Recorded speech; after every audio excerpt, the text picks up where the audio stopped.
ಸಾಹಿತ್ಯ ಲೋಕದಾಗಿದ್ದಾಗ ನಮ್ಮ ಕಥೆಗಳು ನಮ್ಮನ್ನೇ ಕಾಡ್ತಾ ಇರುತ್ತೆ. ಈ ಕತೆ ಒಂದ್ ಸಿನಿಮಾ ಮಾಡೋದು ದುಡ್ಡಿರಲ್ಲ, ಬಟ್ ಈ ಕತೆ ಸಿನಿಮಾ ಮಾಡ್ಬೇಕಷ್ಟೇ. ಒಬ್ಬರಿಗೆ ನೀನು ನಲ್ಲ ಅಂತ ಹೇಳಿದಾರೆ, ಒಬ್ಬರಿಗೆ ನೀನು ಅಲ್ಲ ಅಂತ ಹೇಳಿದಾರೆ. ಎಲ್ಲಿ ರೋಡಿಯ ಹೂ ಮಾರ ಹುಡುಗಿ, ಆ ನಲ್ಲ ಯಾರು ಅಲ್ಲ ಯಾರು ಅನ್ನೋದನ್ನ ನಾನು ಹೇಳಲ್ಲ, ತಲೆ ಕೆಡಿಸ್ಕೋಬೇಡಿ.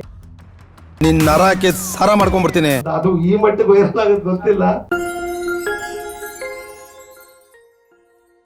ಕರಿಮಣಿ ಮಾಲೀಕ ನೀನಲ್ಲ, ಇದೊಂದು ಈ ಸಿನಿಮಾ ಯಾಕೆ ಮಾಡ್ಬೇಕಂತ ನನಗನ್ಸ್ತ ಅಂತಂದ್ರೆ, ಒಂದು ಸಬ್ಜೆಕ್ಟ್ ನಾನು ಯೂಶಲಿ ನಾನು ಬುಕ್ ಬರೀ ಅಭ್ಯಾಸ ನನಗೆ ಜಾಸ್ತಿ ಇದೆ. ನಾನು ತುಂಬಾ ಸರಿ ಅಂಜನಪ್ಪ ಸರ್ಗೂ ಟಾರ್ಚರ್ ಕೊಟ್ಬಿಟ್ಟಿದ್ದೀನಿ, ಸರ್ ನಾನು ಮುನ್ನೂಡಿ ಈಗ ಇಲ್ಲ ಲಾಂಚ್ ಮಾಡಿಸ್ಕೊಡಿ ನನ್ನ ಬುಕ್ ಅಂತ. ಇವ್ರಿಗೆ ತುಂಬಾ ಸರಿ ನಾನು ಟಾರ್ಚರ್ ಕೊಟ್ಬಿಟ್ಟಿದ್ದೀನಿ ಅವ್ರಿಗೆ.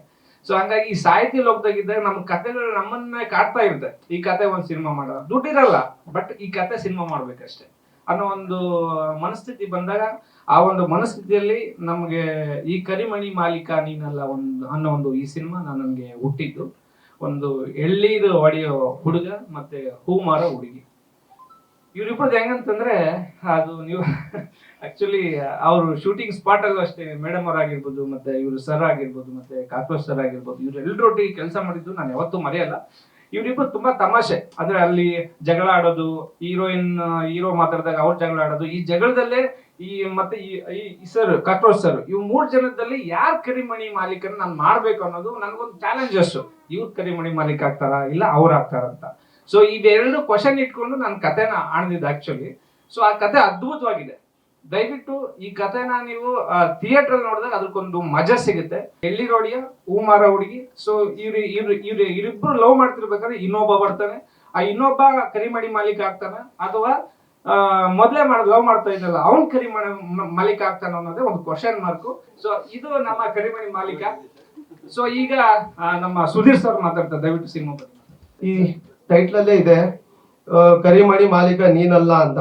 ಒಬ್ಬರಿಗೆ ನೀನು ನಲ್ಲ ಅಂತ ಹೇಳಿದಾರೆ, ಒಬ್ಬರಿಗೆ ನೀನು ಅಲ್ಲ ಅಂತ ಹೇಳಿದಾರೆ. ಆ ನಲ್ಲ ಯಾರು ಅಲ್ಲ ಯಾರು ಅನ್ನೋದನ್ನ ನಾನು ಹೇಳಲ್ಲ, ತಲೆ ಕೆಡಿಸ್ಕೋಬೇಡಿ. ಓಕೆ, ಹಂಗಾಗಿ ಅದೇ ಆ ಪೈಪೋಟಿಲೇ ಇದೆ ಆ ನಲ್ಲ ಯಾರು ಅನ್ನೋದು. ಅದು ಬಿಟ್ಟು ಈ ಸಿನಿಮಾಲಿ ಅದೇ ಚಂದ್ರು ಸರ್ ಹೇಳಿದ್ರು, ಸರ್ ಇಲ್ಲ ನಿಮ್ಗೆ ಏನ್ ಬರ್ತು ಒಂದ್ ಲೈನ್ ತಗೋಬೇಡಿ, ಪರವಾಗಿಲ್ಲ. ನಾನು ಅವ್ರು ಒಂದಷ್ಟು ಕೊಟ್ಟಿದ್ರು, ನೀವು ನಂಗೆ ಒಂಚೂರು ಫ್ರೀ ಬಿಟ್ಟಿದ್ರು, ನೀವು ತಗೊಳ್ಳಿ ಸರ್ ಅಂತ. ಹಂಗ್ ತಗೊಂಡಿದ್ದು ಒಂದ್ ಲೈನ್ ಅದು ಲೇ ರೆಡಿ ನಿನ್ ನರಕ್ಕೆ ಸರ ಮಾಡ್ಕೊಂಡ್ಬಿಡ್ತೀನಿ ಅಂತ. ಅದು ಈ ಮಟ್ಟಿಗೆ ವೈರಲ್ ಆಗೋದು ಗೊತ್ತಿಲ್ಲ. 1 ಕೋಟಿ ಜನ ನೋಡಿದ್ರು, ಜಸ್ಟ್ ಒಂದು 30 ಸೆಕೆಂಡ್ ವಿಡಿಯೋ ಬಿಟ್ಟಿದ್ರು, ಫುಲ್ ವೈರಲ್ ಆಗಿದೆ. ಅದೊಂದು ಡಬ್ಬಿಂಗ್ ಮಾಡುವಾಗ ಸರ್ ಸುಮ್ಮನೆ ಮೊಬೈಲ್ ಅಲ್ಲಿ ಹಿಡಿದು ಏನೋ ಹಾಕಿದ್ರು ಇನ್ಸ್ಟಾಗ್ರಾಮ್ಗೂ ಎಲ್ಲೋ, ಅದು ಸಿಕ್ಕಾಪಟ್ಟೆ ವೈರಲ್ ಆಗಿದೆ. Thank you sir. ಇದೇನ್ ಕ್ರೆಡಿಟ್ ಇದ್ರು ಅದೆಲ್ಲ ನಿಮ್ದೆ, ನೀವ್ ಹೇಳಿ ಪಾತ್ರ ಮಾಡಿದೀನಿ. Thank you. ನನ್ನ ಪಾತ್ರದ ಬಗ್ಗೆ ಹೇಳ್ಬೇಕು ಅಂದ್ರೆ ತುಂಬಾ ಚೆನ್ನಾಗಿದೆ. ತುಂಬಾ ಹೇಳ್ಬೇಕು ಅಂದ್ರೆ ಬಜಾರಿ ಕ್ಯಾರೆಕ್ಟರ್ ಅಂತಾನೆ ಹೇಳ್ಬೋದು ನನ್ ಪಾತ್ರ. ಸೊ ಹೀರೋಗೆ ತುಂಬಾ ಅವಾಜ್ ಹಾಕ್ತಾ ಇರ್ತೀನಿ ಅದ್ರಲ್ಲಿ. ಚಿಕ್ಕ ಪುಟ್ಟ ಮಿಸ್ಟೇಕ್ಸ್ ಮಾಡಿದೀನಿ ಅನ್ಕೊಂಡಿದೀನಿ. ಸೊ ನಮ್ ಡೈರೆಕ್ಟರ್ ತುಂಬಾನೇ ನಂಗೆ ಪ್ರೋತ್ಸಾಹ ಮಾಡಿದ್ದಾರೆ ಅದ್ರಲ್ಲಿ.